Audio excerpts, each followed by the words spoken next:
मैंने उनको फ़ोन किया, वो बिहार के रहने वाले थे। मैंने कहा सर सुना है आपकी तबीयत खराब है। तो वो कहने लगे हाँ शर्मा जी, यहाँ विद ड्यू रेस्पेक्ट जितने वक्ता यहाँ आए थे भाषा को भाषा बोल रहे थे, तो बोले हाँ शर्मा जी, क्योंकि बिहार वाले श नहीं बोलते, बोले हाँ शर्मा जी स्टोमक में प्रॉब्लम है। स्टोमक में प्रॉब्लम है। मैंने कहा डॉक्टर को नहीं दिखाया? बोले दिखाया हूं। दिखाया है? दिखाया हूं।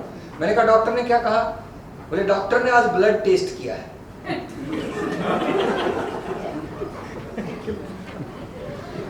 आज ब्लड टेस्ट किया है, कल यूरिन टेस्ट करें।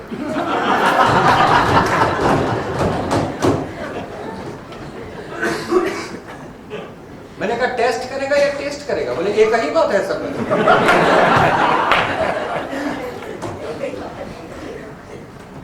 क्योंकि हमारे यहाँ कुछ लोगों के लिए टेस्ट और टेस्ट में कोई डिफरेंस नहीं। अगर आप बंगाल चले, जहाँ यहाँ स को श बोलते हैं, यहाँ श को स बोलते हैं, बंगाल में अगर आप चले जाएं तो स को श बोलते हैं। एक बंगाली बाबू के घर में एक मेहमान आ गए, उन्होंने उनसे पूछा would you like to shit inside और आउटसाइड? वो पूछना चाहते थे आप बाहर बैठेंगे या अंदर बैठेंगे? तो कई बार ऐसा होता है, हम लोगों को लगता है कि अगर हमने अंग्रेजी नहीं बोली तो हम पिछड़े माने जाएंगे। यकीन मानिए जब हम अंग्रेजी बोलते हैं तब ज्यादा पिछड़े माने जाएंगे।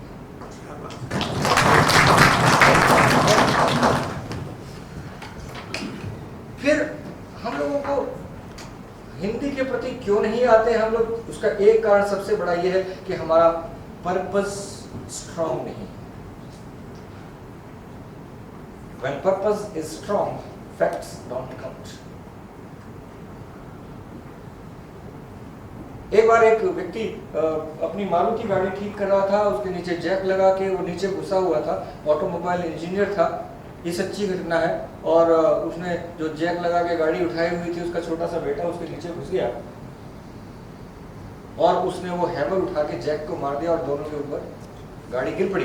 उनकी पत्नी उनको देख रही थी, वो दौड़ी दौड़ी आई, उन्होंने आगे से दोनों उससे गाड़ी पकड़ी और पूरा जोर लगा के गाड़ी उठा ली। उनके हाथों में से खून आने लगा, लेकिन वो फटाफट दोनों निकल आए और बच गए। और उसके बाद वो महिला कोशिश करके भी उस गाड़ी को नहीं उठा पाई। कारण ये था कि जिस दिन उसको अपने पति और बच्चे को बचाना था, उस वक्त उसने ये नहीं सोचा कि मैं इसे उठा सकती हूँ या नहीं। उसका उद्देश्य बड़ा था और भले ही उसकी सामर्थ्य कम थी, लेकिन जब उद्देश्य बड़ा होता है तो सामर्थ्य कितने भी कम हो, आप उस उद्देश्य को प्राप्त करते ही हैं।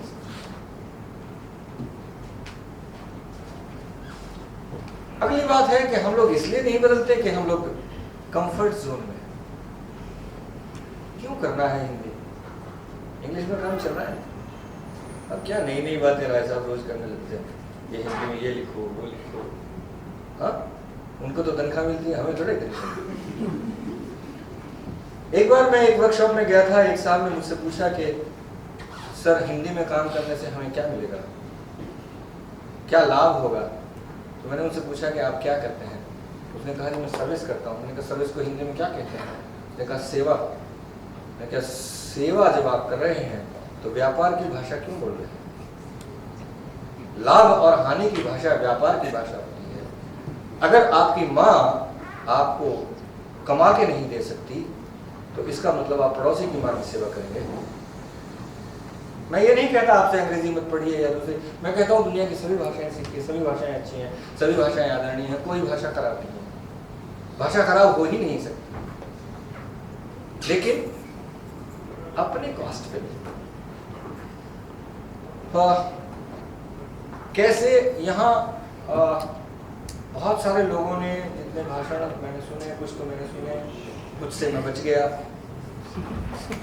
और सब लोग एक ही बात कहे जा रहे थे कि हिंदी में करना है, हमें उससे जुड़ना है, हमें मन में बिठाना है, ये करना है, वो करना है। हमारे मैं वैसे भी मैडम तो एनसीईआरटी में है, और मैं एक प्रश्न उनसे भी करना चाहूँगा कि हमारे स्कूल्स में, कॉलेजेस में हमें हमेशा ये बताया जाता है कि क्या पढ़ना है, कभी ये नहीं बताया जाता कि कैसे पढ़ना है। अगर कभी ऐसा कोई मंच हो और उस पर इस प्रकार की कोई चर्चा हो तो अवश्य विद्वान लोगों से कहें कि अब वो विद्यार्थियों को ये भी बताएं कि कैसे पढ़ना। तो मैं कहने का मेरा मतलब है, यहाँ आने वाले सब लोग ये कह रहे थे कि आपको हिंदी में काम करना है, आपको हिंदी से जुड़ना है, आपको हिंदी में ये करना है, लेकिन किसी ने ये नहीं कहा कि आपको हिंदी में कैसे करना है, उसकी शुरुआत कैसे करनी है।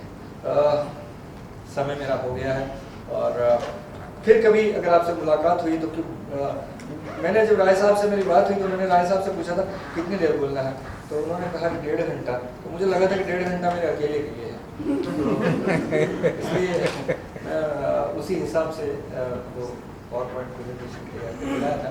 तो एक बात आपको कह के जा रहा हूँ कि सबसे पहले हम लोगों को ये सोचना होगा कि हम वाकई किसके लिए काम कर रहे हैं। एक बार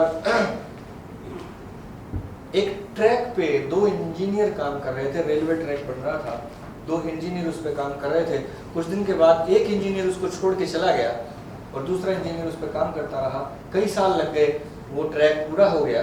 पूरा होने के बाद पता लगा कि रेलवे के प्रेसिडेंट उसका उद्घाटन करने के लिए आ रहे हैं, और जब रेलवे के प्रेसिडेंट आए तो वो एक विशेष बोगी उनके लिए लगाई गई थी, बड़ी सजाई हुई बोगी थी, और जब प्रेसिडेंट आए उसमें से उतरे तो उन्होंने दौड़कर उस इंजीनियर को गले लगाया, तो और उसके साथ बड़ी आत्मीयता से बात की, उसके साथ खाना खाया, उद्घाटन वगैरह हुआ, जो भी प्रोग्राम होना था वहाँ हुआ। और जब वो प्रेसिडेंट वापस जाने लगे तो फिर से उन्होंने उस इंजीनियर को गले लगाया और चले गए। तो लोगों ने उनको घेर लिया, बाकी जो लोग उस ट्रैक पर काम कर रहे थे, तो उस इंजीनियर से पूछा कि रेलवे के प्रेसिडेंट आपको जानते थे? उसने कहा हाँ। बोले कैसे?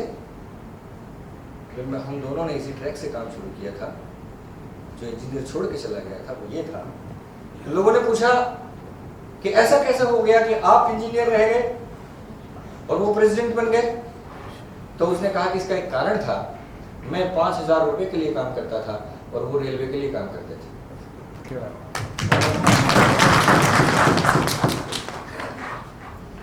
हम थोड़ा सा अपने मन में झांक के कहीं ये देख लें कि हम केवल कुछ हज़ार रुपयों के लिए काम कर रहे हैं, या अपने प्रतिष्ठान के लिए, या अपने ऑफिस के लिए, या अपनी सरकार के लिए, या अपने देश के लिए काम कर रहे हैं। जिस दिन हम लोग अपने देश के लिए काम करना शुरू कर देंगे उस दिन ये सब, इन सब कार्यशालाओं की, इन सब अधिकारियों की, मेरे जैसे लोगों की कहीं कोई आवश्यकता नहीं है। तो फिर कभी मिले तो मैं डिटेल में बताऊंगा। एक बात बच गई है कि वो कैसे करना है, वो होता कैसे है, बदलाव होता कैसे है, उसके लिए मुझे कम से कम आधा पौना घंटा और चाहिए। तो फिर कभी उस पर चर्चा होगी। मैं नहीं चाहता कि मेरे जाने के बाद राय साहब के साथ कुछ उल्टा सीधा हो, और वो इसलिए कि एक बार जब आप लोगों ने देखा होगा 15 सितंबर 14 सितंबर को हिंदी दिवस मनाया जाता है हर कार्यालय में, और उस